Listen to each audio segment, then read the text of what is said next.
Microsoft completely changed the game when they released the very first Xbox back in 2001. And almost 25 years later, this iconic console still lives rent-free in my head. I need a weapon.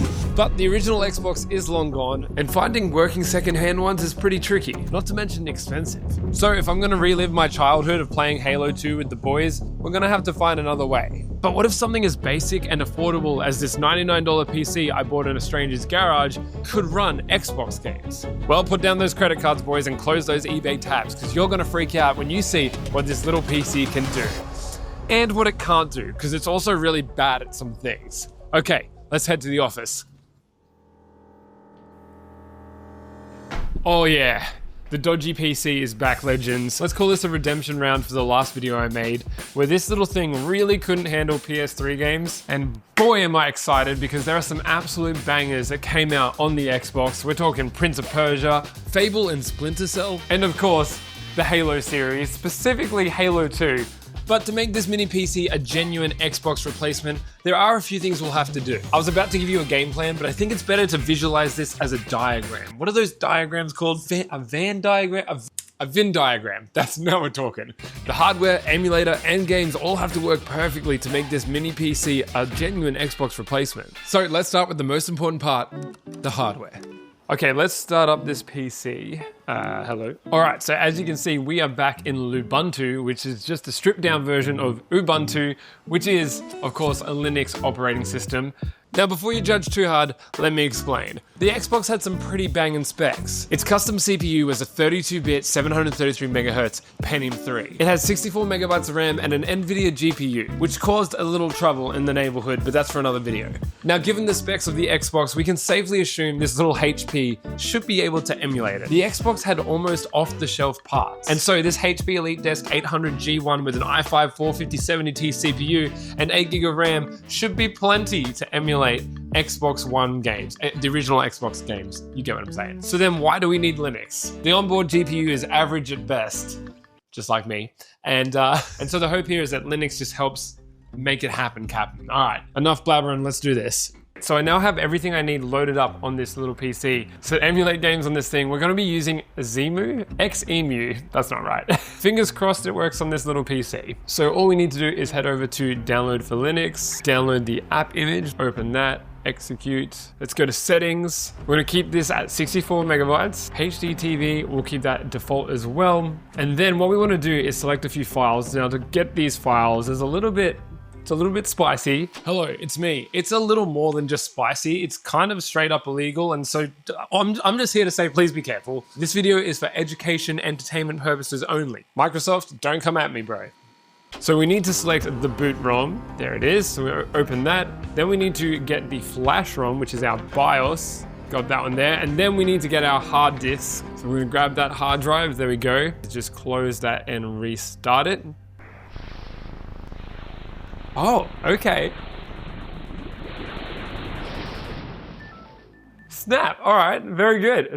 Hands down, one of the most painful parts of using this little mini PC is how annoying it is to set up. And then to make things a little more frustrating, I have to switch my keyboard and mouse and my monitor over to this. And I'm stoked to have an easier way to be able to access this without all the cables and the mess. Let me show you. This here is the Comet PoE from GLINet. It's a KVM, which is a keyboard, video, mouse device that lets you control another device with your main device. Say device 1,000 times, I dare ya.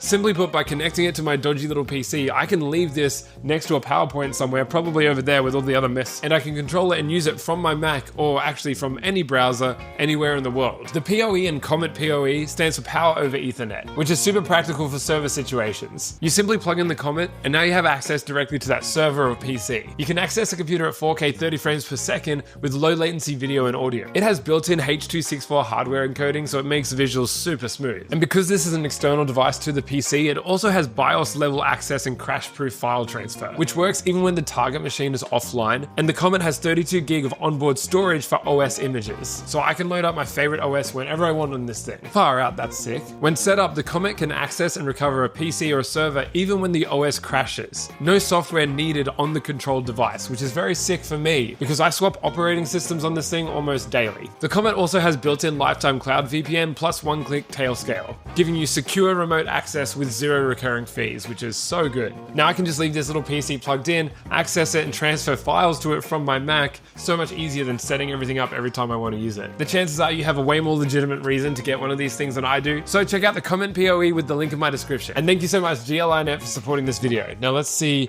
if we can run some games on this thing. Now the last thing we have to do is connect this PlayStation controller. I know, it's a flippin' travesty. I want to see if it can even connect to it. I don't know if it can. Let's plug this in. Oh! And now the last thing for us to do to try out some of these games is to just load them up, I guess. Hello, yes, I'm sorry, I'm back. Just to say that acquiring old school Xbox games, there's a fine line between what's allowed and what's not allowed. I'm not a lawyer. So again, please do your research, and Microsoft, if you're watching this, Bill Gates, am I right? First and foremost, I want to load up Fable. My boy's walking real slow. What's going on here? Intro logos are struggling this much. I'm not feeling good about the game itself. Here we go, Fable. Yes, press start. Whoa, okay. It's a little sluggish. Been so long since I've played all these games that I don't know if it's just being laggy or if this is how it went. I can't remember. Oh. No way. Dude, this is unreal. Unreal but chunky. Oh gosh, it's really struggling. Is this me? I'm trying. It could also be the game. This game's an absolute classic, but it's a flippin' struggle to run on this PC. We're not technically rating the performance of these games. You know what, stuff it, let's rate them. I'm gonna give Fable's ability to run on this PC like an E. It's not a complete failure. I'm sure there's some things you could do to make this run better, but I've got some more games that I wanna play. Let's try Prince of Persia. Again, an absolute banger. Okay, hey, that's pretty, I mean, it's a little more promising than the last game. 2003, holy heck, 22 years ago. Well, hang on a second. Okay, left thumbstick controls Prince, right thumbstick controls camera. Oh, this is so good. Whoa. Oh my word, did you just see that? Oh, this is running so well. I mean, there's some hectic fragmenting, tearing. Tearing is what I'm thinking about. There's some hectic tearing, but in general, I am very impressed at how well this is working. Here we go, some combat. That's what we need to test. Oh, I messed that dude up, bro. Oh, you're gonna get messed up, dude. You're gonna get messed up. I'm freaking out. This is so good. What is this? Now that could be a glitch. Oh, it's water. Flip, I could play this for hours. Holy heck.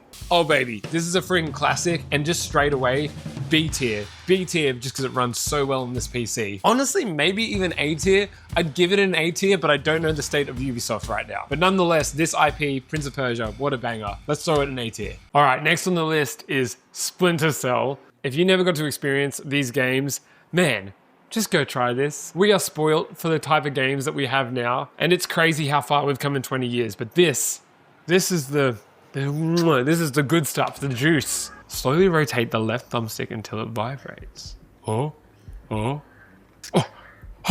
did it. Oh. I'm gonna mess some dudes up, bro. This is 10 out of 10. This is definitely a little jankier than the last one. It's still just playable. It could be the water effects. That wouldn't be a surprise. All right, boys, we're in. That just lagged out my computer so hard to jump up on that thing. What is happening? I'm stuck in a corner. This is... I'm stuck. I don't understand what the play is here. Am I just stuck in this corner? Once again, I'm proven wrong by this little PC. Splinter Cell runs pretty well. It does fall apart a little bit with the water. It's obviously a little too much for this PC to handle. So I'm gonna put it in the C tier. I feel like that's a pretty good spot for it. I'm kind of hoping Halo 2 runs better than that. This is core childhood for me. Bungie, baby. Are we about to make some machinima out here? Freaking pour one out for the boys at Rooster Teeth. Ah, no.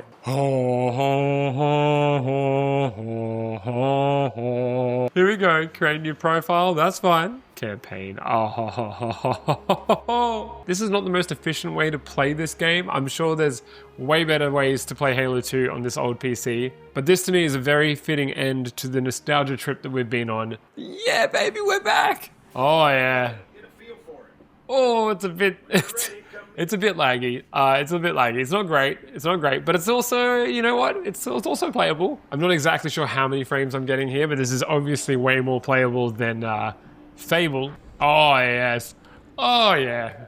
Oh, yeah, boy. I'm all in, baby. I'm all in. I've done this before. I'm ready. Oh, the lag. The lag. No. I'm getting messed up. Holy heck. Oh my word. I'm getting messed up, dude. Holy heckin', dude. Ah! Dude, what the heck is happening? Halo 2 might be the most fun that I've had. Hearing the music, I was instantly taken back to my childhood. I was taken back to those summer days with my cousin. We would just jam on Halo 2 for hours. And playing it on my own made me realize that there's something missing from our Venn diagram, and that's the boys. Yes, the original Xbox is a classic and the games are so good, but really the OG Xbox to me was one of the first times that I ever played multiplayer games. And the challenges you would face with the boys and the wins that you would have just felt so big, so exciting. I flippin' miss those days. I guess you could call them the good old days. Oh man, okay, I could play this all night. Playing it in its original form with a PS4 controller. Who would have thought? If you dig watching videos about legendary tech, make sure you hit subscribe, and I'll see you for the next video. Not bad. Not bad.